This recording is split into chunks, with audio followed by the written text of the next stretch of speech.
Dr. Charles Stone, author of the brand new book, If Jesus Gave a TED Talk. This is being sponsored by Professional Christian Coaching Institute, and of course, our podcast there, Professional Christian Coaching Today.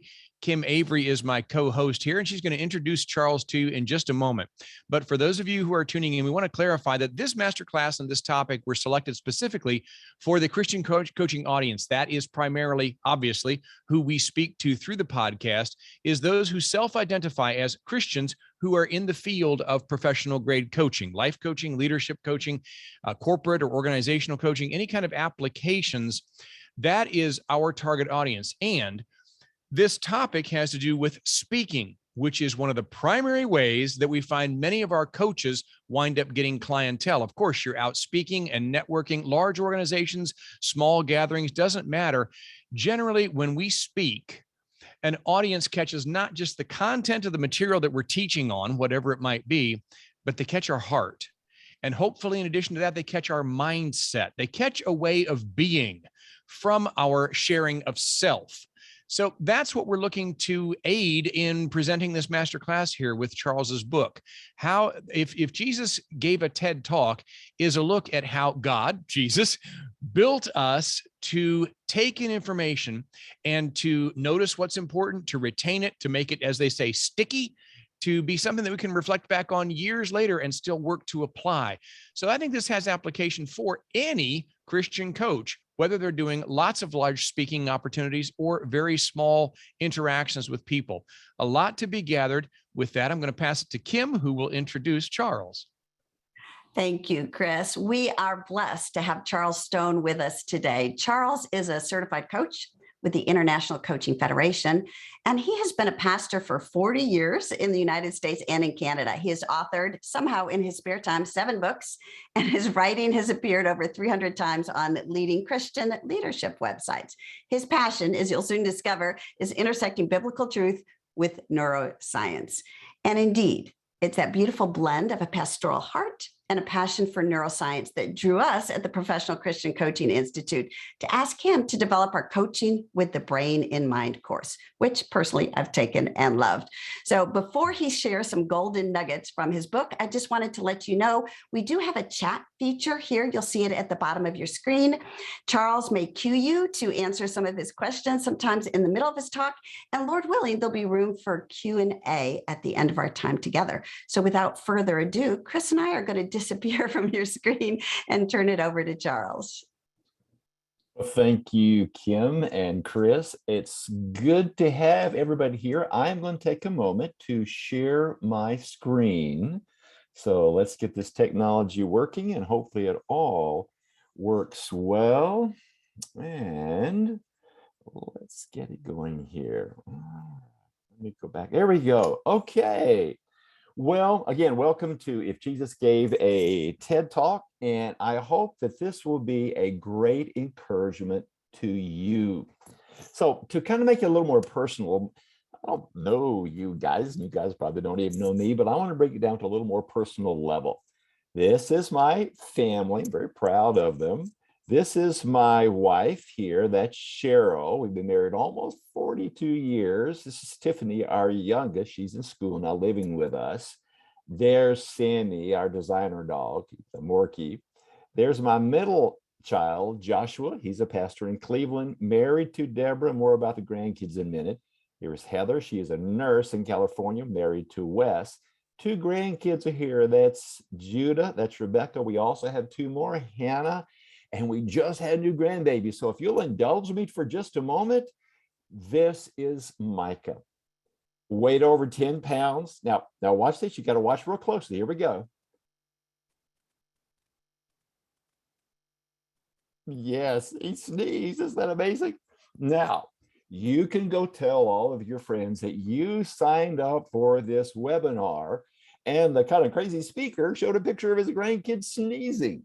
Well, there's meaning to my madness here. Not only just to show you my grandkid, and I'm proud of him, but things that are surprising and novel and that endear your audience to you will do 2 things. It will increase attention and increase retention. So there was meaning behind my madness here. Okay, so this is my website. If you want to follow me there, I write some blogs. Here's how you can reach me. But let me say, we will cover a lot of stuff in the next 30 or so minutes. Don't worry. Why? Because we're going to help you remember. And here's how we're going to do it. We're going to give you 3 free downloads. One download will be, I will give you these keynote slides in a reduced format. Those will be available. Our host will explain to you how you access those. And we're going to give you these downloads, 8 core communication principle checklists. I'm going to touch on a couple of those, and 8 key questions great communicators ask that make their messages stick. So we're going to give you these. So I encourage you to just hang on. A lot of stuff, but you'll have some materials that will help embed these deeper. It comes from my book, If Jesus Gave a TED Talk. So here's how you can maximize your learning in the next 27 minutes. Clear the clutter from your workspace. Try to move away stuff that would tend to distract you. Minimize other distractions like putting your cell phone on mute, turning off notifications, not checking email or social media. Hopefully we'll go along in a fast enough clip that won't be so much of a temptation. And I would encourage you to use pen and paper to take notes versus computer. Research tells us that when you take notes like this, it forces you to consolidate, which embeds learning deeper versus trying to do this. And take limited notes, just those things at high level, things that capture your attention, because we're going to provide those free summary downloads. Okay, many of you are coaches. You speak, you teach, you present, or maybe you want to. Either you're a coach and you're a speaker, you want to coach. This short session is going to be a way to think about how can you marry the two together. All right. What would you say if I told you that the average person will forget 90 to 95% of a speech, sermon, or talk within 7 days? You probably say, oh, no way, that's not true. Well, actually, science tells us it is true. In the late 1800s and early 1900s, a guy named Hermann Ebbinghaus, he was a German neuroscientist, psychologist. He performed this study. He made up 2,000 nonsensical words. He memorized groups of them, and then he timed how quickly he would forget those groups of those nonsensical words. And out of that came the Ebbinghaus forgetting curve that has been reinforced by research since then. Here's what it looks like. I'll explain the diagram. So you can see here, the vertical scale is retention. At the top is 100% retention. The bottom 0% retention. The bottom scale would be time, in this case, days. Left-hand side, 0 days. Right-hand side, 7 days. Notice what's happening? This is what happens. Those that we speak to, that we deliver classes or a speech or talk, will forget 90 to 95% unless we do something about it. And that's the question. Can we change this? Is it possible to change that forgetting? Yes, absolutely. And I'm going to give you a little taste of that during this webinar. And we do this by applying neuroscience communication principles that Jesus illustrated through his teaching. Jesus illustrated all these principles that we will be sharing. He masterfully intersected these communication principles. And I say without a question, Jesus was not only the Son of God, but he was the master teacher, the master communicator. So here's what I'd like for you to do. Put in the Zoom chat one insight that you know about how neuroscience affects learning and communication. So we're just going to take maybe a few seconds. So put into the chat what you know about neuroscience and communication. So I just want you to kind of get thinking about that. All right. So take a moment, put that in there. Okay. This is kind of making you think, dig into your memory banks, what you may already know. Okay. Session learning goals in the next, I guess, 23 minutes by now. Think 882, the number 882. We're going to look at 8 crucial questions 8 communication principles and 2 focus principles. Again, don't worry about writing it all down. We're going to give this to you in these free downloads, okay? Now, this is my youngest daughter, Tiffany, in the bottom left. It looks kind of ominous there, like she's got this net over her, which actually this is holding her head down. What fuels my passion for this intersection of neuroscience and spiritual truth is that my daughter was diagnosed at age 1 with a brain tumor. She's 35 now, doing really well. But this was after 3 brain surgeries, 2 of those by Dr. Ben Carson, well-known Christian neuroscientist. He ran for, or rather neurosurgeon, he ran for president. And he performed 2 of those surgeries, but he could not get all the brain tumor out. So he went to Loma Linda, California, and she had proton beam radiotherapy. Proton beam radiotherapy. Remember atoms when we were a kid, studying science? They actually fire protons into her brain. They speed them up in a cyclotron and fire them. And this would be something like what it would look like inside of one of those things. Now, here's how it worked and how it pertains to communication. This represents something like proton beam radiotherapy. It's actually, there's a broader term called stereotactic radiation. Here's how it works. Radiation is sent into some part of the body, in this case, the brain, in low dosages.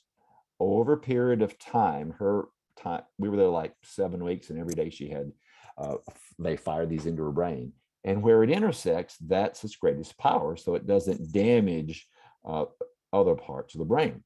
Well, in a similar way, when you use these principles, you can't use them all in every talk. When you use these principles, as they intersect, it will increase attention, increase retention, and increase learning. So the 8 crucial questions. Question number 1, these are questions you want to ask yourself as you prepare a talk or training session or class. Where do you want to take your audience? You want to have these clear in your mind. Where do you want to take your audience? How can you get your audience to really listen to you? Third question, why should your audience listen to you? This is the so what question. People are going to ask subconsciously or consciously, so what? Fourth question, how can you beat the competition vying for the attention of your audience? And let me tell you why. Every audience you speak to, every class you speak to, there's competition. In the room, there's competition, if there's somebody's making noise, that kind of thing. But the competition is happening in here, right in here, because something happened the hour before they came or the day before, and these things are going on in their mind, and it's competing for the attention you want when you bring your talk, your message, or your class, or your lesson. Question number 5, how can you help your audience feel your message? We're going to talk more about this because emotions are powerful learning tools. 6, how can you help your message stick in the minds and hearts of your audience better? It's kind of like Velcro. How can you make your message be like Velcro? Number 7, how can you help those in your audience believe they can change and do what you want them to do? You want to have some outcome, some practical outcome, an attitude change or a skill change or behavior change. What can you do to give confidence in those people who are listening to your talk or your lesson? And then finally, what do they need to do after your speech, sermon, lesson, or training session? In other words, what's the application? So these are 8 crucial questions that Jesus actually answered through his teaching. Now, I'm going to give you the principles. Each of these 8 principles relate to one of those questions. Principle 1, clarity. Begin with the end in mind. Kind of fast forward after your talk or class or lesson, fast forward, what do you want to end up with? Principle 2, attention, pique interest. Now, I probably piqued your interest by showing my grandkid who sneezed, but you want to ask yourself, how can you draw in people's attention early on? And of course, during the message, during your talk as well. Principle 3, affinity, create connection. Connection not just with you, the speaker, but with the material as well. Principle 4, capacity, free up working memory. We're going to talk a bit about working memory in a bit and how powerful it is. Just understanding how memory works can increase the retention and attention of those who listen to your talks. Principle 5, durability. strengthen long-term memory. And this is ultimately where we want what we are speaking about to end up so that it's there to be retrieved at a later point. Principle 6, emotion. Engage the heart. More about that later. Principle 7, mindset. Cultivate confidence. I mentioned this earlier. What can you do to cultivate confidence in the person who's listening to your lesson or your seminar or your talk so that they believe, I can do this? Principle 8, transfer. Stimulate life application. Transfer is basically taking it out of the room, out of the seminar room, out of the classroom, and bringing it out into real life. Okay? All right. This is all together. I call this the healthy learning platter. There's clarity. There's attention. There's affinity. There's capacity. There's durability. There's emotion. There's mindset. And there's transfer.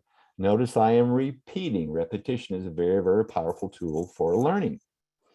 Jesus modeled each of these through his teaching. You read the Gospels, you see how he taught, and he was, without the doubt, as I said earlier, the master teacher. He modeled all of these.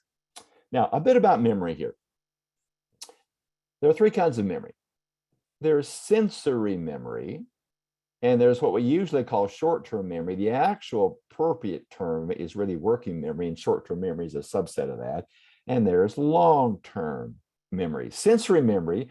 Remember when you were a kid and you had a sparkler and you did a figure eight and that figure eight kind of stayed there for a bit? That's an example of sensory memory. It's there, then it's gone. Short-term memory or working memory gives you the ability to remember the phone number long enough to make the call. And the long-term memory is what enables me to remember that my first grade teacher was Mrs. Hayes at Glen Oaks Elementary School in Fairfield, Alabama. Now, let me unpack this just a bit more here. We have sensory input, that you're getting sensory input now by what you see and what you hear. Usually that lasts 1 to 3 seconds. If you don't attend to that, it will decay and you will forget it. But as you pay attention to something that's placed in your working memory, you can see here, under a minute. If you don't consolidate it, I'll explain that in a minute, you will forget it. The third part is, of course, the long-term memory, but the word consolidate, the idea is that when stuff is in working memory, you're processing in, it's a limited amount that can stay there. You want it to send to long-term memory. And when it's sent to long-term memory and it stays there, it's called consolidation, so that you're able to retrieve it at a later time. However, if you don't use it, you will forget it. So memory is absolutely crucial to making your sermons, if you're a pastor, or your talks, or your training stick. Learning means to acquire new information, could be knowledge, could be skills, could be attitudes, and memory allows us to store it, record it, and recall that information later. Let me share just a few key concepts, and we're going to get into a couple of these principles briefly. Key concepts: memory is the byproduct of learning. Learning equals memory plus attention plus engagement. Now, another little insight about memory. Working memory is now seen more and more as really a sign of true intelligence. Some people will have much greater working memories, are just smarter. Some people I know, like, they can remember stuff and they can manipulate stuff. We can't change a person's working memory, although there's some tricks we can use. We can't change the person's working memory when we bring a talk. However, we can do things that increase attention. We can do things that increase engagement. The net is learning.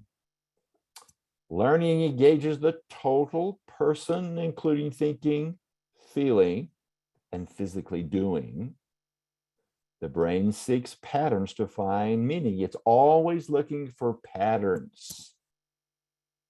This is key. Past learning impacts future learning. In fact, all new learning is based on prior learning. That's why it's important, the best you can, to understand your audience. What do they know about the subject you want to share? You don't want to be so far ahead of them, but the more you can understand about them, the better you can tailor your talk for that audience.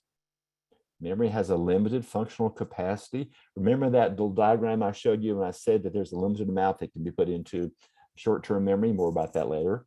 Well, right now, short-term memory or working memory is like a small chalkboard. So let's say, you're using chalkboard and you're writing stuff on the chalkboard. If you keep writing stuff on the chalkboard, what's eventually going to happen? You're going to run out of room. What's the only way you can put more stuff on there? You got to remove some stuff and put some more. So short-term memory, our memory is limited in capacity. Now, right now, I'm blowing that whole principle because we have this short time, but remember, we're going to give you the downloads. To retain, you must rehearse. Repetition, repetition, repetition is an absolute key to really learning. Practice makes permanent, not perfect. We've often said, our parents say, practice makes perfect. But if you're not doing it right, you're not making it perfect. You're simply making it permanent. What you're doing wrong has become permanent. All right, let's look briefly at two principles I'm going to pick today because we have a limited time. One of those is clarity. You want to begin with the end in mind. For each principle, I have 3 practices. Let me give you the practices and I'll try to unpack them. First one is clarify the main takeaway. That's the first practice. Practice 2, create what's called a concept map. Practice 3 is capitalize on the primacy, recency, memory bias. Now let me explain those. Clarify the big takeaway. How can you do that? Well, here's some questions you can ask as you're preparing your talk to make sure you're maximizing the stickiness. What is the central question you want your learners to answer? Try to be clear on that. Secondly, what problem do you want them to solve? Third, what dilemma do you want to help them resolve? And this is really key. If your learners could only remember one idea, what would it be? That's a real key question to ask as you determine what's the big takeaway. Another way to look at this is, this quote from Albert Einstein, love it. Everything should be as simple as possible, but not simpler. Isn't that great? Okay, here's another way to think about the big idea. Think of it as like the through line. The through line is a term used by script writers when they write movies or TV shows. The through line, the main takeaway, is best illustrated by a tree. The trunk of the tree is crucial, and everything comes off of the trunk. The big branches and the little branches that come off the big branches and the leaves that come off the little branches. The through line in your talk would be like the trunk. You're relating everything back to that trunk, that through line, that main takeaway. Here's another way to think about the main takeaway. Gist or verbatim. There's a double PhD. Her name is Carmen Simon. She wrote the book Impossible to Ignore. I highly recommend that book. Great, great book. Here was a quote that came from that book. She said, "Do you want people to remember exactly what you say that's verbatim, or sort of what you say that is gist?" So if you can have in your mind, every context changes, do you want them to repeat some stuff verbatim or learn some stuff verbatim or gist? That will help you determine what is your through line, your main idea. Practice 2, create a concept map. Now, if any of you are teachers, you know what this is. And I'll illustrate a concept map in this way. My dad is like 91, coming on 92. Still got a sharp mind. Part of the reasons is that he just did these puzzles his whole life. I can't stand doing puzzles. Anyway, if you're a puzzle putter togetherer, there are some steps you go through. Buy the puzzle, you have your dining room table, you take all the pieces out, but then you take that box cover and you put it off to the side because that's going to tell you what you're trying to create. The next thing you do is you'll flip all the pieces right side up. The next thing you do is looking for all the ones with all the pieces that have straight edges, and you create them outside. So a concept map is kind of like that. It kind of gives a general idea, like that picture of that outside of the pieces of the puzzle. You're giving a general idea to your listeners of what you're going to talk about. And what this does neurologically, it actually warms up the neural circuits so that when they get that material, the circuits have already been warmed up. Now, they don't actually get warmed up, but that's kind of generally what's happening in our brain. Now, here's some examples of a concept map. You can Google and you can get all kinds of pictures of concept maps. Could be that, like your main idea is here, and it's like spokes of a wheel. Could be like an org chart. Could be like a mind map. There's a gazillion of them. I usually, because I speak for a living as a pastor, usually I will give a concept map. And if I really have time and really doing it well, it'll be some sort of visual. Now, I gave you somewhat of a concept map, not that great, but it was when I gave you 882. Finally, capitalize on the primacy recency memory bias. This is crucial. Basically, the primacy recency memory bias is this. Your audience will remember most of what you say at the beginning of your talk, and second most, what you say at the end of your talk. Here's a diagram. Vertical is the degree of retention. This is high at the top, low at the bottom. Horizontal is time. It just so happens to be 40 minutes. Let's say a 40-minute talk. Say prime time 1 is what you say early on. Prime time 2 is what you say in the end. Now, what's happening neurologically? Well, neuroscientists say what's happening is as people are listening to you early on, you're sharing those kind of insights, they are consolidating. Their mind is very active if you're doing a good job. And so there's somewhat of a downtime as they're consolidating this material and combining this material, and then they tune back in. So what I do, I make sure I'm clear on that big idea up front, that concept map. And what I'm doing now in my talks, I will make sure the application comes at the end, because like when I do a sermon and people leave, I want them to apply what they heard me say. So the primacy recency bias is huge. All right, so principle 1, I'm going to test you now.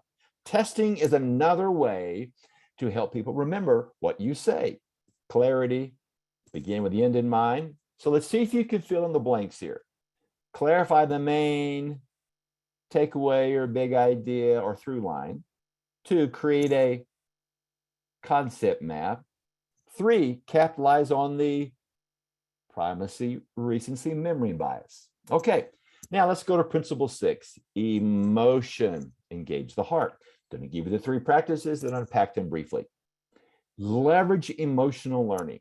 The term is in the neuroscience world is affective neuroscience. This is a rapidly growing field in neuroscience where neuroscientists are looking at emotions and how that relates to brain processes. And they're finding out more and more that emotion profoundly impacts learning, profoundly impacts attention, profoundly impacts moral decision making. So leverage emotional learning, limit the impact of what is called cognitive dissonance. In the parentheses here, that is the difference between where you are and where you want them to go. Let's say this is where you're teaching on some subject, and this is where people are, okay? And this is where you really want them to go, but if you're so far out in front of them, you're going to lose them. They're going to say in their mind, like, I can't do this. So you want to limit how far you are from where they are. You want some uncomfort because that's motivational. So that's cognitive dissonance. Third practice, lead with well-placed stories. And Jesus was a master at this. We know that in parables, some 30 plus parables. He masterfully used stories. And we intuitively know, because when we hear a good story or even see one on a TV show or a movie, it's like, oh, that impacted me. All right. Read that quote to yourself.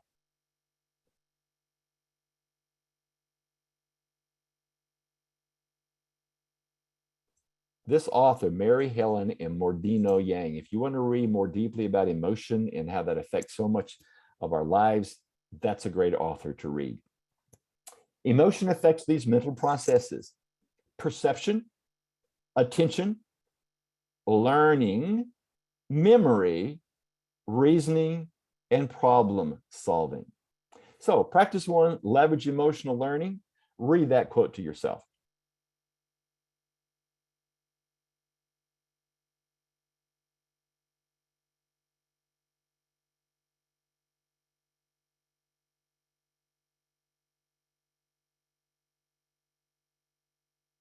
Again, this is this neuroscientist I mentioned.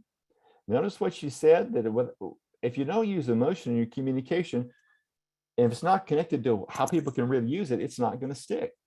Now, I just did something that I now do when I bring sermons, which is my main communication venue. I had you read it. Why did I do that? Now, first of all, I probably have too much on this slide. That's one thing. Secondly, people read at different speeds. So if I'm a fast talker, fast reader, the basic premise is that when learning and knowledge of relative ability, I'm going to do that. So that's why I had you read it. And actually in my mind, I was going, the basic premise is that so another little technique there. How emotion relates to learning. Emotion guides cognitive learning. Emotional contributions to learning can be conscious or non-conscious. You can be aware of them or not aware of them. Emotional learning shapes future behavior. Emotion is most effective at facilitating the development of knowledge when it is relevant to the task at hand. That's that whole so what question. What difference is this going to make in my vocation, in my coaching practice, in my life, my parenting, my marriage, etc.? Without emotion, learning is impaired. Jesus' use of emotion. This is a quote from a guy who wrote this in 1927. He said he nurtured the emotional life as well as the intellectual life of his disciples. This guy named Squires, he wrote this long book. It's not even available except by PDF online. Very well put. Practice 3, lead with well-placed stories. In fact, what happens is when you tell a really good story, there's kind of a resonance between your brain and the other person's brain. So you can see this diagram here, left-hand speaker and the listener. And this is representative of kind of brain waves. Notice they're the same. So when you are sharing a story, it's really done well, that person, those people listening to you, that the same part of the brain that you are experiencing as you tell the story evokes that same part of the brain to light up. It doesn't really light up, but it draws blood and it draws oxygen to those parts of the brain. And the more of your brain that is used, the more retention, more learning happens. So questions to ask when using story. Here's some suggested questions. Again, we're going to provide downloads. Don't try to get all this down. Does your story reflect a plot over a timeline, beginning, middle, and end? Does your story relate to your audience? Are you trying to paint a picture rather than simply telling facts? In writing, they say show, don't tell. If you must use an abstract term, can you use a picture or a metaphor to describe it? And this next one, I'll explain it here in a bit. Oh, well, the next one. How can you connect your listeners' emotions with story? And the final one here. Can you use something called dual coding in your story? That is showing a picture and simple text about the picture at the same time. Dual coding basically is the theory that says within our working memory, there's a verbal and a visual processing. And if you can use both, you're going to maximize working memory and maximize learning. So a picture engages the visual part of our memory. Verbal, when you write a text, when text is on a screen, if you use Keynote or PowerPoint, even though that is visual, it's actually verbal because inside we're actually saying those words. So can you use dual coding? The more, the better. I love Pixar's recipe of a great story. Once upon a time, there was every day, one day, because of, and because of, until finally, and ever since that day. This is how the basic structure Pixar uses for those incredible movies they create. So, principle 6, emotion, engage the heart. A little quiz here. See if you can recall it. Leverage emotional learning. 2, limit the impact of cognitive dissonance. Don't be so far away from where people are.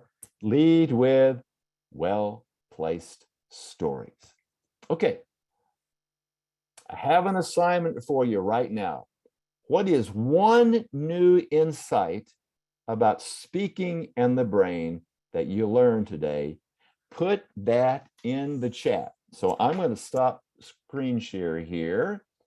And so let's take maybe 30 seconds to throw these things in that chat. What is one insight you have learned? Okay, well, they're coming out. The emotions are key. Promise recency principle, cognitive dissonance, dual coding. Oh man, it's going fast. The connection of emotion to being able to learn. Dual coding again. Emotions are key. Whew, this is good stuff, guys. Limit cognitive dissonance.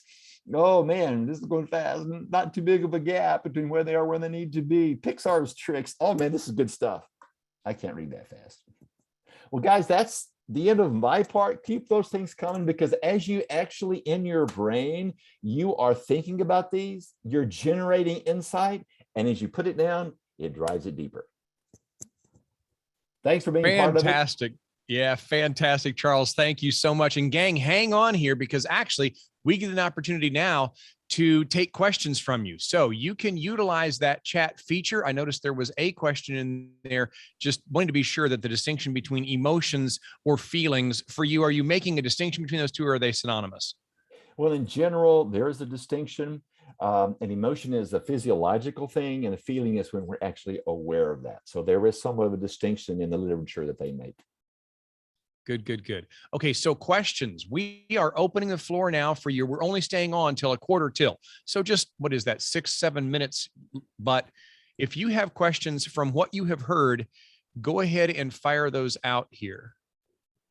Well, I see one here. How can I learn more about this? I don't want to plug, but my book deals with it a lot.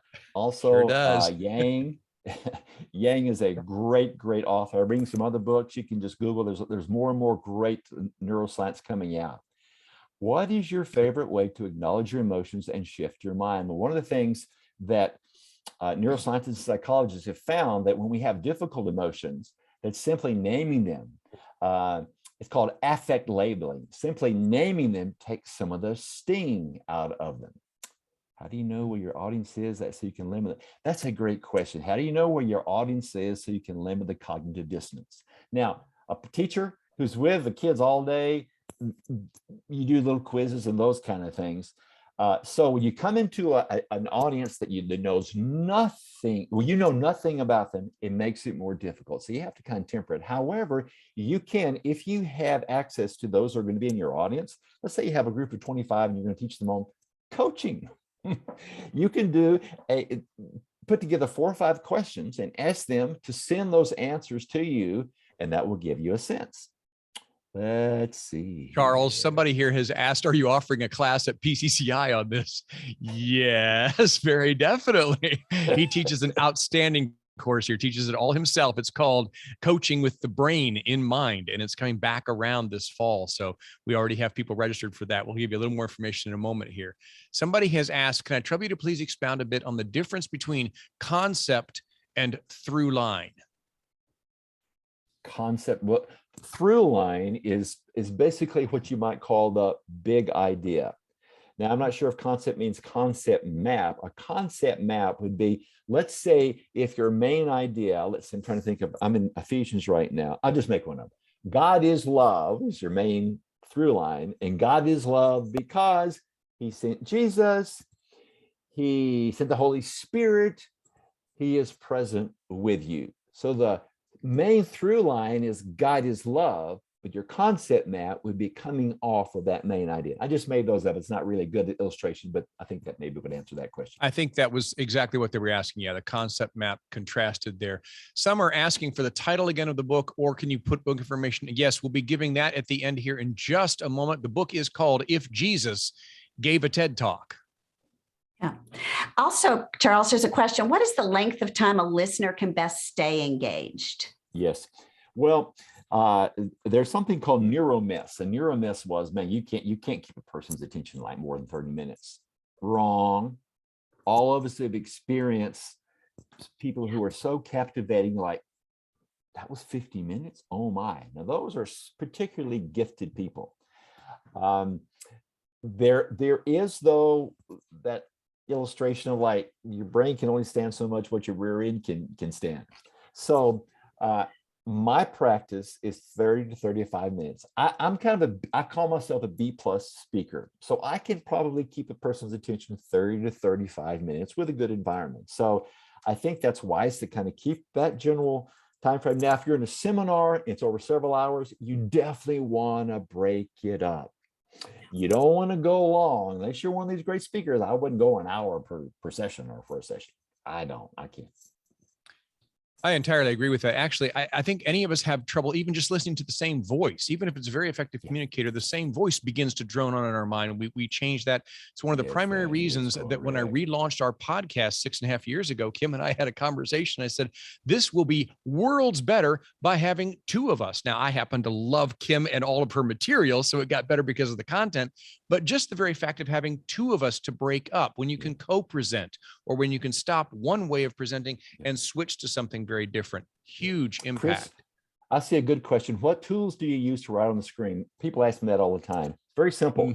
I have this cable connects to my Mac to my disappears, my iPad.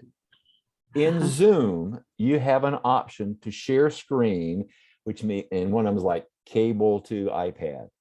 And I use a Smart Pencil here. Sorry, guys. Anyway, with the iPad Pros, you have a Smart Pencil, and that's how it works. And I'll tell you what's it's more engaging because I'm using that visual. It's not just the auditory. Sure. One other question, Charles, and I know we're rapidly coming to a close. We do want to give people a chance to make sure they get the slides and we connect some other dots. Is there another way to bring and help connect emotions other than story? Oh, well, yes. The material, for example, let's say you're teaching on oceanography. And you've got a bunch of kids out there that absolutely love like fish.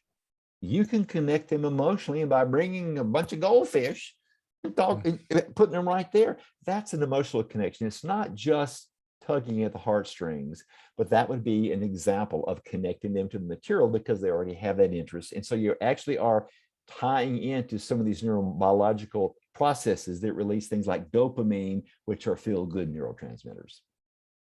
Yes, absolutely. Transference objects was what we called them in psychotherapy, some kind of a tangible that you can take, an Ebenezer stone that you can connect some kind of a thought or a commitment to or whatever. Charles, so rich. Every time I hear you teach, I want it to go on, as I know our audience does, and we're going to honor everybody's time, of course, by letting you go. So to clarify, yes, all of you who registered will receive automatically an email, whatever same email address your notification came to join us today. You will get the playback of this along with access. There'll be a link in there to access those downloads that Charles was telling us about earlier.